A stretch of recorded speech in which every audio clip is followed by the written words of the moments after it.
There are betrayals that cut so deep they don't just hurt you in the moment, they reshape you, carve a new version of you out of the pain. Mine came on a sunny afternoon when I got a call from my mom. Her voice was cheerful, rehearsed even. She said the wedding invitations had gone out. But not to me. At first, I thought I'd misheard her.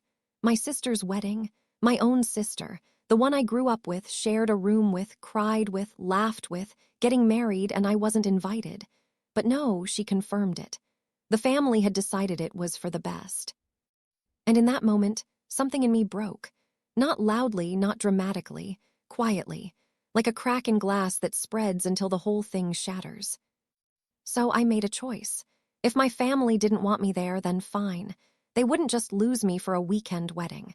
They would lose me completely. I disappeared from their lives.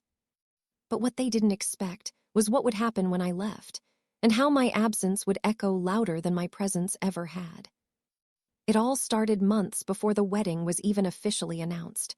I knew my sister, Claire, had been dating Mark for years. He was a nice guy, quiet but funny in his own way. Honestly, I liked him more than I liked a lot of the men my family tolerated. But I had always suspected there was tension between me and Claire. She was the golden child, the one who always got the benefit of the doubt. If she came home late, my parents laughed it off. If I did, I was grounded for weeks.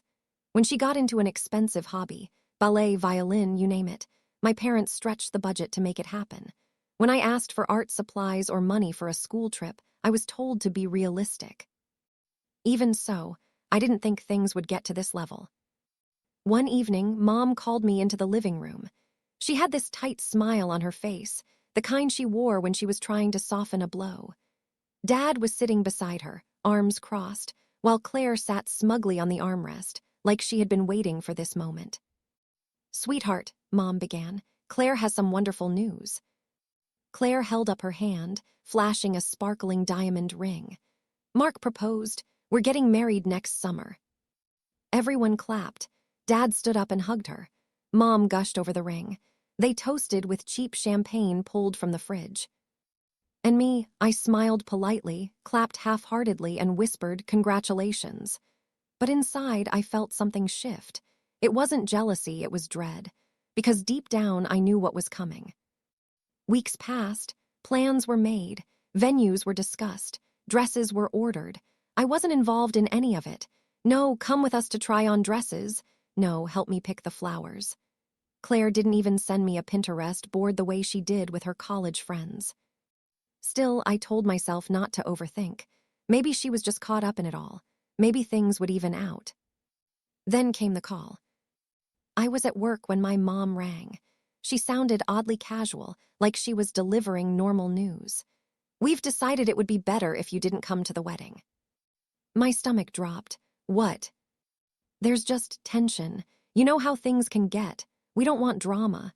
This is Claire's day, and it should be perfect. So your father and I thought it would be best if you sat this one out." Her words replayed in my mind on a loop. Sat this one out. Like it was a school play, not my sister's wedding. Like my presence was nothing but a liability. I wanted to scream. I wanted to demand answers. But all that came out was a whisper. "So I'm not invited." "No," she said gently, as though she were doing me a favor. "It's for the best." And that was the moment the glass cracked.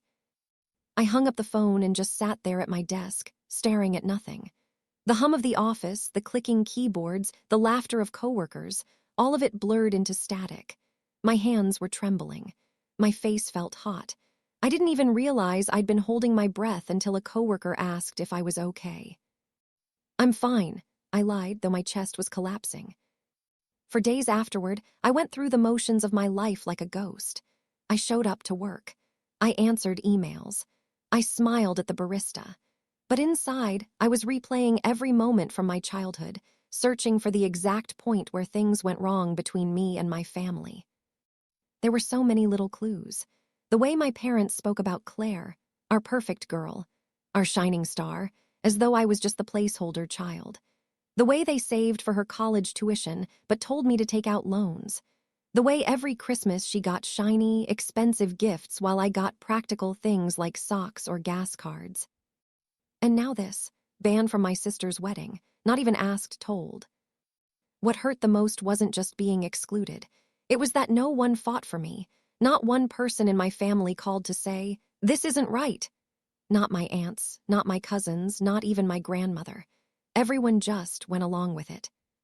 That night I sat in my tiny apartment, surrounded by boxes of wedding invitations I'd never see, and something inside me shifted from grief to clarity. If they could erase me so easily from their happiest day, then maybe I'd been clinging to an illusion all along. Maybe the family I'd been trying to please my whole life was just a story I told myself. And maybe it was time to write a different story. I opened my laptop and started looking at jobs in other cities. I'd been thinking about moving for months, but always hesitated. This time, I didn't. I emailed a recruiter I'd met at a conference. Within an hour, she wrote back. There was an opening in her company in another state. Better pay, better growth. It almost felt like the universe was nudging me. That night, for the first time in weeks, I slept soundly, because the decision had been made. I wasn't going to fight for a place at their table anymore. I was going to build my own. They would have their picture-perfect wedding, their curated guest list, their drama-free day. And when they looked for me, when they realized something was missing, I'd already be gone. And I wouldn't just be gone for a weekend. I'd be gone for good. Once the decision was made, everything felt sharper. Colors, sounds, even my own heartbeat. It was like I'd been living underwater for years and suddenly broke the surface. I started planning quietly, methodically. I told no one. Not friends, not coworkers, not even my landlord. The less anyone knew, the cleaner my exit would be. I was done giving my family a preview of my life just so they could sabotage or dismiss it. First came the job. I updated my resume, sent it to the recruiter, and within a week I had an interview scheduled, via video call so no one would suspect a thing. I prepared for it at night in my apartment, going over answers, adjusting my lighting, rehearsing until my voice didn't shake. 2 days after the interview, the recruiter called. "You're exactly what they're looking for," she said. "They want you to start next month." I stared at the offer letter, tears pricking my eyes. Better pay, health insurance, a relocation stipend. It felt like a hand reaching down to pull me out of a hole I'd been stuck in for years. Next, the apartment. I'd been living in the same place for 3 years, a tiny one-bedroom with squeaky floors and a view of a parking lot. It wasn't much, but it was mine. Still, it was time to leave. I gave my notice quietly, told the landlord I'd be out by the end of the month. Then came the hard part, packing. I did it slowly, piece by piece. One night I packed books. Another night, clothes. I donated things I didn't need, sold a few pieces of furniture online. Each bag I filled felt like another cord being cut. All the while, my family carried on as if nothing had changed. My social media was quiet. I didn't comment on the endless stream of wedding prep photos Claire posted. Dresses, cakes, bridesmaids, rehearsal dinners, all without me. My mom even posted a photo of her and Claire at the venue with the caption, "Counting down the days to the happiest moment of our lives." I stared at that line for a long time. Not a single mention of me. Not even a "wish you were here." It was like I'd been erased before I even left. But that made leaving easier. The night before I moved, I sat in my empty apartment with one box left, a single lamp casting a yellow glow. I thought about all the times I'd tried to earn their love, all the ways I'd bent myself into someone else's shape just to be invited in. And for what? They had banned me from their big day. They had made it clear where I stood. So I wrote a note, not to them but to myself. "You're allowed to choose yourself," it said. "You're allowed to start over." The next morning, before the sun came up, I loaded my car. The roads were empty, the sky a pale gray. I didn't take one last look at the apartment. I didn't send a text. I didn't say goodbye. By the time they realized I was gone, I'd already crossed the state line. And for the first time in my life, I felt weightless. By the time I settled into my new city, wedding week had arrived. I could tell because my phone lit up with social media notifications. Not messages to me, of course, but photos of my sister in her white dress, my parents beaming at her side, guests lined up in perfectly curated shots. I watched from the couch of my tiny new apartment, sipping coffee from a chipped mug. There was no pang of jealousy anymore, just a strange calm, like I was watching strangers. They had excluded me so thoroughly that I no longer felt like family. Then, 3 days after the wedding, my phone rang. Mom. I let it go to voicemail. Then Dad called. Ignored. Then Claire.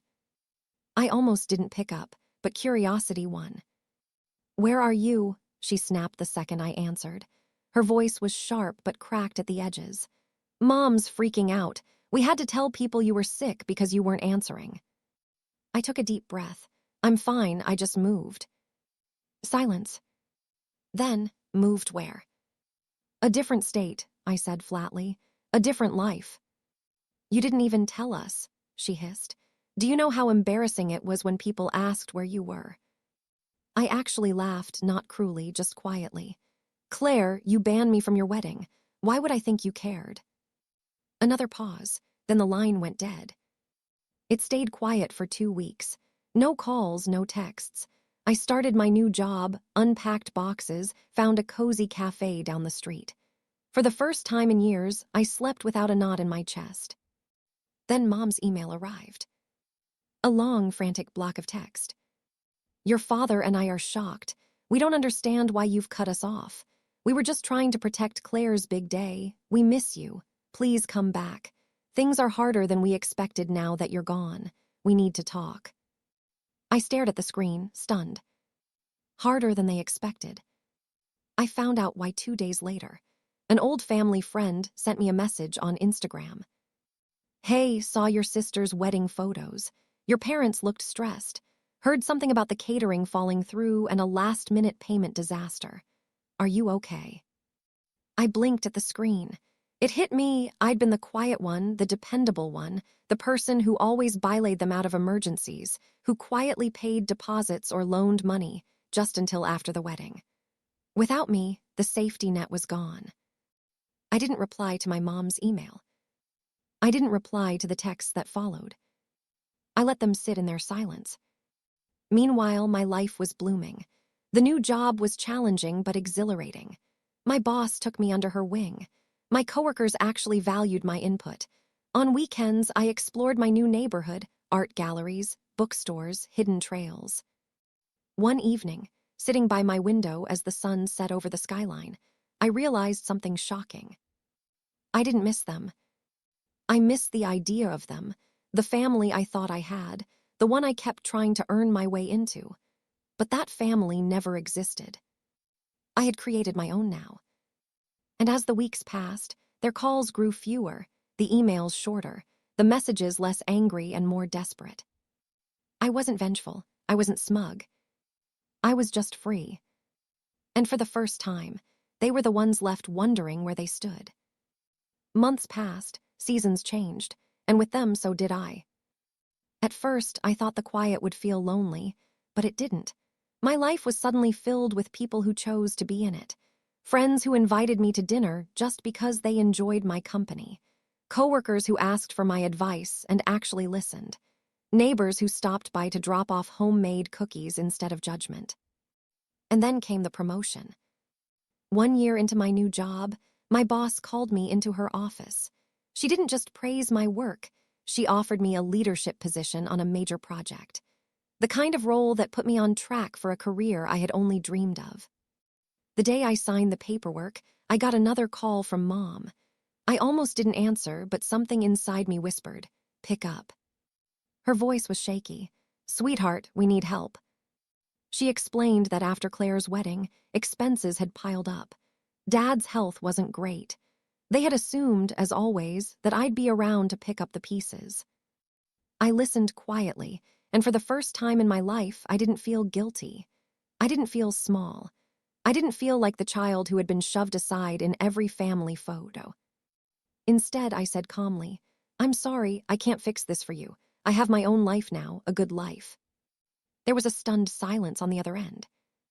Then a whisper, "We didn't think you'd really leave." "I know," I said softly. "That's why I had to." I hung up before she could say more. That night, I walked into my new apartment, not the cramped starter one, but the bigger place I had just moved into with floor-to-ceiling windows overlooking the city. I poured myself a glass of wine and sat on the couch, watching the lights flicker across the skyline. For the first time, I wasn't thinking about who had abandoned me. I was thinking about who I had become. Not the forgotten sibling. Not the backup plan. Not the quiet one in the corner. I was someone they underestimated, someone they pushed aside, and someone who found freedom in that rejection. The irony, they had banned me from the wedding to protect their picture-perfect family image. But in doing so, they lost me. And without me, their image cracked, their stability crumbled, and their safety net vanished. Meanwhile, I built something real. My life was no longer a desperate attempt to belong to them. It was mine. And as I drifted off to sleep that night, I realized the sweetest revenge wasn't anger, or confrontation, or even success. It was peace.